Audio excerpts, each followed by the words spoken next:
Welcome to the But She's Your Mother podcast, where we talk about all things related to being raised by narcissistic parents. Our guests are adult survivors of child abuse. Please note that this podcast is intended for mature audiences and may feature topics such as emotional, physical, and sexual abuse, domestic violence, self-harm, suicide, murder, and eating disorders. Opinions expressed by guests and survivors are their own. Some names may be changed or blocked out to protect minors, victims, and survivors. Thank you for listening to But She's Your Mother, the podcast. He's like, well, I love her and I love you too. And I got to figure out what to do. And I was just like, I can't even process what's going on. And he said, I'm going to go back to therapy. I'm going to go back to the therapist from the beginning of the marriage.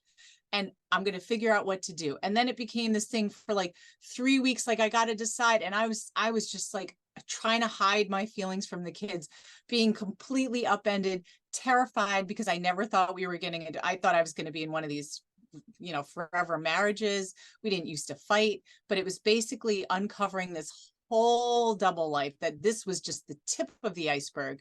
And then for the next 2 years, it was all kinds of therapy, couples therapy, which was the worst thing that we could have done, trying to conceal all of what was going on from everybody except a couple of my friends, being constantly discovering more and more horrors.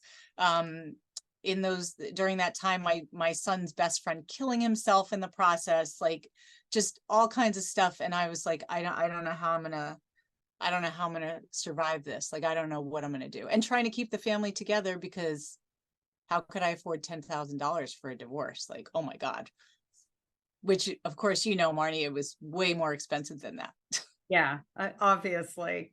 So it sounds like he was making up his mind and you were just trying to hold it all together, because obviously you have kids and you didn't want to end up in a divorce. His making up his mind was keeping me in a permanent state of limbo, so that he could feel desired by me wanting to keep the family together, and God knows whoever playing games on the internet. So by not making a decision and being like, I have to figure it out, like I just was in complete chaos. And now looking back, I spent hours a day talking to him, trying to convince him, like, this person's a stranger, this person is a prostitute, blah, blah, blah. And him like he loved it. And I still feel so guilty about all the time that I took away from my kids and everything, because I was so consumed with what was going on with him, and just absolutely scared out of my mind. Couldn't picture a future. I didn't know what was going to happen. What was rolling out in couples counseling? I mean, 2 years under those circumstances. How many therapists? Was it the same therapist throughout? Three therapists. That makes a little more sense. Yeah. So the first therapist, I look back, I'm like, how unethical. She was seeing him, me, his sister, her husband, my sister, like this, like she knew everything about everyone. But then she claimed, when some stuff came out later, I had no idea, but I was almost like, why are we even doing this? The fact that she had been his therapist only, I should have never done that. I didn't know, because I was willing to try anything. And it was like, oh, she knows me so well. So he convinced me that she told him that him having to break up with his girlfriend, because she's like, you need to make a choice. So he decided, supposedly, which he really didn't, that if he was going to go to therapy, it would be 6 months. He'd break up with the girlfriend and commit to us at least figuring out if this marriage could work or not. So I was told that I was responsible for helping him through his grieving process of breaking up with the girlfriend. That's my responsibility. I see your face, Marnie, to support him through his grief of having to leave his girlfriend to continue a marriage with me. The therapist said he had to swear to end the relationship and commit to therapy or not. He swore to end the relationship. We went through this agonizing therapy where I was told by the therapist I needed to shelve my feelings and that we need to focus on his needs and what I had been doing to make him unhappy in the relationship. And that I should be grateful that it wasn't someone local, so I didn't have to see their face. So because it wasn't someone in my neighborhood, that I should be happy that at least it was some online, who knows what, and all kinds of other horror show of like how I should feel, and then I should feel bad for this person and that person. So it just compounded what he was doing, that I was to blame. My feelings didn't matter at all. And now it's coming from a Columbia University professor, top therapist, telling me that my feelings didn't count, but that I had to keep going for 6 months, once a week, $200 a session, and feel like I needed to do everything I could to keep my marriage together so that I didn't feel guilty before getting a divorce. So that was therapist number one. Therapist number one. Yeah, I'm speechless. I don't even know what to say. Yep. I'm on a podcast. I'm running a podcast and I'm speechless right now. Yeah. And part of the whole agreement with that therapist was that, you know, he was supposed to stop seeing this person, which he had never met, supposedly. During that therapy, I found out later, flew this person to America, told me he was going to work, and went and had her in a hotel, and basically went during the day, slept with her, came back, slept with me, like completely lied while we were in therapy, lied to the therapist, lied to me, put my life in danger by having unprotected sex. And all of this, the therapist claimed she had no knowledge of. And in the middle of it is when my son's best friend committed suicide. And then, I mean, just like, and then he was telling the therapist, well, we've worked it out because now we're closer as a family because of the suicide, so we don't need to go to therapy anymore. And I was just like, trying to deal with my son's emotions, my own emotions, the constant lies, that basically discovering more and more stuff online that it turns out had been going on since before our marriage even began. Constant soliciting of women, like you can imagine, just whole double life for decades. And what happened with the second therapist? Okay, so the second therapist, so it was like, all right, so we stopped with that therapist, and then I was just in this like, I gotta leave, like I gotta figure out how to do this. I don't know what to do, because I was still just making more discoveries. Like every time I turn around, you'd be like, now you know everything, that's all there is. And then there'd be another blow, like a week later. It was almost like every weekend for one. I said, I can't take it anymore. We need to go for divorce. No, let's try therapy. We're going to go to a really good one. So we went to a relationship therapist who didn't know either of us. She immediately diagnosed him with, you can imagine what kind of addictions. She told him, okay, and then he was saying that the girlfriend was calling him because her mother was going to commit suicide, and he felt really bad for her. So they were back in contact again. And he was trying to say that I should be more understanding and how terrible I am for not being supportive of this stranger and all this craziness. The therapist saw him for what he was. The word narcissist never came up. Addiction did, like a couple of addictions. And she said, sir, like, I don't think you understand, like, your wife is telling you she's going to get a divorce at this point because of what you're doing, and you're still unwilling to even stop this affair.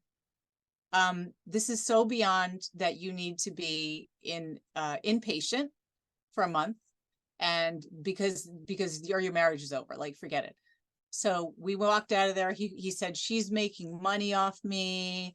She has ties to that. She doesn't like me. This is all ridiculous. Those addictions aren't in the DSM-5. So this is all like a waste of money. So she's fired. So that was therapist number 2. And I'm not spending $10,000 in a month on what do you think is going to happen with my job? Blah, blah, blah, blah, blah, blah. Okay. So that was 2. So then I was like, okay, I'm dying here. Like, I have to get out of here. I said, I know you have this addiction that's not in the manual. I know it. And no. So he said, I'll go to individual therapy. So he started going to an individual therapist who supported his notions that he was an innocent, but who knows, because it's reported through him. So went to some support groups for survivors of abuse, which was like, he's the abuser, like infiltrated all of that, which we know happens in these communities. And then the third therapist was an addiction specialist in the addiction that he didn't think existed. Everybody can imagine what I'm talking about. So she immediately was like, this, I know who you are. He kept trying to get her to talk to him alone. He's like, I got Lisa's feelings. Like, it's, I just need to touch. She goes, no. We're sitting in the room together. That's that. And from like the beginning, it was like, this is beyond. She said, sir, you need to understand, like, whatever you believe with this online person, you being 50, her being however young, like, there is nothing between you two except money. If anything, you're an older man, like, you're American, whatever. Like, no, nobody understands. We have this big love affair, blah, blah, blah. And then it was like the end. And he had been living in the basement, which was a nice basement, like in our house. So we had been separated for a while. Like, to me, the marriage ended those couple of years ago when I had found those pictures. So I was just going through these motions and basically planning my exit. And then he threatened to go and be like, if I get a divorce, we get a divorce, you're going to ruin the family and everything's going to be on you and you're going to ruin these kids' lives. And then I started with a trauma therapist, and she was like, didn't want to tell me what to do. And then gradually it was just like, enough. I'm ready. So so now let me back up. So now you leave, or does he leave? I get him out. Finally. How did you manage to get him out? Because I know that a lot of times in these situations, that's a big difficulty right there. It really, really is. And I am so extraordinarily lucky with that. So his father was really rich and lived like 40 minutes away. And he would always disappear to his father's anyway. And so it became, and my kids pointed this out to me later, like, he was hardly ever home. He'd be at work, he'd leave at 6 a.m. Then he had his support group meetings, he had his therapy, he had to go see his dad. So he was like hardly around. And when he was around, he was on the computer doing his work. But anyway, because his father lived, relatively close, like 40-ish minutes away, and that was closer to where he was working at the time, I had put his stuff in garbage bags like a while ago. And then we kept moving it, like, you're out today. And then he convinced me to let him stay. So the stuff was in bags and he had a lot of his stuff downstairs. So it finally became one day, I remember really clearly, I was miserable. He was laying in his bathtub. We'd always take these long baths and like waste all this hot water, which drove me crazy. But anyway, he was laying there and we had an argument about something. And he's like, why don't we just go upstairs and have sex? And I said, you know what? I think I'm realizing that we want really different things. I'm doing everything I can to keep this family together. And all you care about is making yourself happy. So I know I'm going to be okay. I don't know what's going to happen with the kids, but we're done. And tomorrow I am ready. Like, you need to move out. I'll just figure it out. And that's what finally being like, I can do it, got him out. Then he moved in with his dad, and that was part two. The beginning of the better. Well, eventually. Yeah, not right away. Eventually. So he gets out, and now you're getting ready to start getting a divorce and everything that you had no idea, I'm sure, how much of a struggle and what it was going to entail. I mean, having never been there before, right? Right. What was the difference in the way that he was showing up as a father to your kids before he moved out, in contrast to when he moved out? Okay, great question. And you're bringing back so many memories that are very, very vivid. So again, I always thought that he was this great dad because he would be playful with the kids and he would read to my son every night. And he was physically around, I thought, for a while, for a lot of their lives, he was physically present. So as soon as we split and he moved in with his dad, I filed, had consulted a lawyer. I filed for divorce. He was like, I'm going to come in and out because my dad doesn't have a stove and I'm just going to make food for myself and whatever. And I'll see the kids. And it was kind of loosey goosey. And so he came in one day, maybe a few days after he moved out. And actually, let me back up right before that. Right when he moved out, he had my son's library card and YMCA card where he used to take him to work out. And he dropped them on the table and said, I guess I won't be needing these anymore, and left. So then he came back and said he wanted to cook it. So that was something where my son was just like, what? And that, because now he's not going to live in town. So why should he still take my son to these activities? And then when he came back, within like a few days of that, I said, we need to tell the kids that we're getting a divorce. He said, what are you talking about? We're going to mediation. I said, yeah, that's the divorce process. I filed papers. And he started going out. He was like, I'm cooking my dinner, I'm going out. He didn't even see the kids. Like, my son was sitting on the couch, my daughter was in the basement. And I just said, wait, you need to be here while we tell them that this is going to happen, because you don't want me to tell the kids the truth myself. So he's like, fine. And then he started yelling. He didn't want to be exposed. And he said, Izzy, you don't want to hear this. And Izzy said, no, I do. I like, what's going on? And so the first words out of his mouth were, well, I have this girlfriend. And that was it. My son exploded. He's like, oh my God. And he wouldn't even, and he's like, wait, you don't understand. And my son was just like, I don't care. Oh my God. Because I think to the kids, it was like, you've been lying to us. Like, he's been acting like this present father and all affectionate with me, their mother and friend. So it was like, wow, like that, what a lie. And then Izzy's like, I'm going to go downstairs and tell my sister, I can't believe this. And then it just was this horrible, dramatic thing. And when he went upstairs, my daughter's crying, my son is crying. And I think it was that same day. Yeah, it must've been that same day. So he's trying to calm them down. And he says to my daughter, who was like, I don't know, 9 or 11, because the divorce process took a while. He said something like, you know what? It's kind of like in an airplane when you have to put your own oxygen mask on first. Like, I need to be happy. Do you want me to go, like, stay here and be unhappy with you guys, or go be happy? I'm going home now.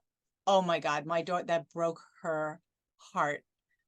It broke her. It was like, I'm going home now. Like, he had just moved out, as if like, you guys are making me unhappy. Then after he left, the kids were trying to get in touch with him for like a week. He didn't answer his phone. He didn't answer their emails. They were like, what is going on? I didn't know what to do. I was just like, I got to get a therapist. Like, I would contact him. Like, what am I supposed to do with these kids? Like, where are you? He was doing his, who knows what he was doing, but he just disappeared. And then by the time he wanted to come back, I think he had really harmed himself in their eyes, because they were like sending these really heartfelt emails like, Dad, like, we don't understand. Ignored. And so that set the tone for him, I think, destroying his relationship completely. That itself didn't do it, but that was the beginning of like, wow, like, my father doesn't love me, like, he doesn't care. Like, here we are, the kids, like, the kids are suffering. He had no concern, no empathy, like zero. I couldn't believe it. And of course, I was sending these emails to him like, the kids are doing this, the kids did, and just nothing. Like, he just didn't care. That was shocking. Beyond the not caring, also sending them the very clear message that they are a part of the reason he is unhappy. What a devastation. Mm-hmm. That is heartbreaking. Yeah, I think that's caused a lot of damage with my kids. We say, with one of the lawyers that we work with, who was also married to a narcissist for years, she said, my kids will always walk with a limp. And I feel like my kids have been doing well, but they have certainly been affected by not having the unconditional love of a parent. And I know my daughter, she's 20 now, but she's always been very careful dating, opposite of me. Like I was not careful dating, probably a good thing for her, but she's very careful. And one of the things that kids in these situations develop, that we see in my kids and especially in the kids of our clients, as they start to realize what's going on, they develop such mature emotional intelligence that's beyond their years. Like my daughter is well beyond like 40 something year old women in terms of her emotional intelligence, her ability to pick up on things, to set boundaries for herself emotionally. But she's also an overthinker, and she puts other people's feelings ahead, and she questions herself. She has to talk herself through. And a lot of that was also the behavior that he did to her after he moved out, where like it was his birthday, he's drunk in a bar, they haven't heard from him, then he calls and is like, you forgot it was my birthday, what kind of daughter are you? I'm like, she's 11 or not, whatever. Like, really? And I can't interfere with that. I couldn't interfere with that contact. I had to deal with her after. Yeah. And just in reference to, the statement, I think my daughter will, what the therapist said, my daughter will always walk with a limp.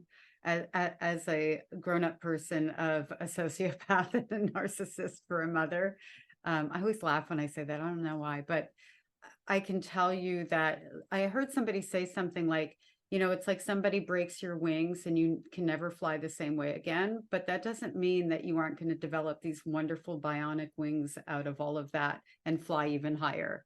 Yeah. And so I don't think we always walk with a limp. I think it's more like anybody, we're just always growing and healing, and it's a lifelong journey, but that doesn't always have to be a negative thing. And I think it's important that we say that, because there's also a lot of parents out there going through what you did right now. And I certainly know I have a couple of clients who are in this boat right now, who are like at the beginning, and their panic over how their children are going to fare. But having a parent who takes them to therapy, who does provide the support, yes, there's going to be damage that you can't prevent, but you can heal it in real time at the same time, right? And that is very helpful. Right. And it's, sorry, Marnie, but it's really helpful having people who are ahead of you and have their older kids. Like that was the thing that really got me through, because I was just lost and absolutely terrified for my kids. I was like, they're going to be ruined forever. And I did meet a couple of people, or one woman in particular on Instagram, when I had just started Instagram, and she was older and her kids were older, and she had a very similar situation. She's like, my kids are doing really, really well. And I didn't talk to her very often, but we just would text occasionally. And I feel like she just knowing there was somebody ahead of me who had the same thing, and that her kids were actually had gotten through it, made me feel so much better. And that's why in what Chris and I do, we really focus on and being able to be role models ourselves. Like for me in particular with my kids, like they're doing well, like a boy and a girl, and they are doing a lot better now. And they also have very strong, healthy relationships with other people, and they always have. So I point that out to them. Sometimes it's like, this is amazing that you still are able to trust yourself and to experience like joy and intimacy with people, even when it doesn't always work out with the people that we think it should.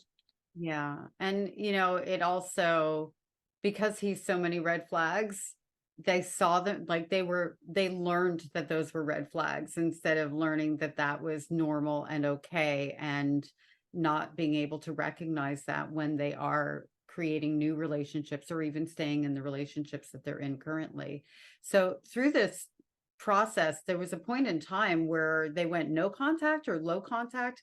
Tell me about that, and how old were they when that began?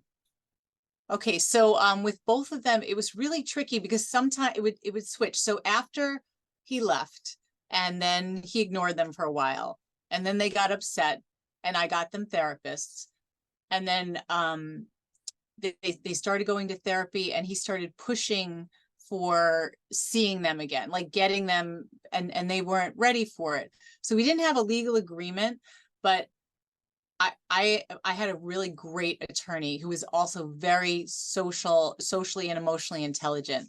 And I had protective language put into my agreement, which we were kind of doing before, that would consider the wishes of the children and the recommendations of their therapists. It saved my kids' lives. The therapist became the buffer. And so when he started coming at them, the therapists were, I wasn't in the middle. The therapist said, well, you know what?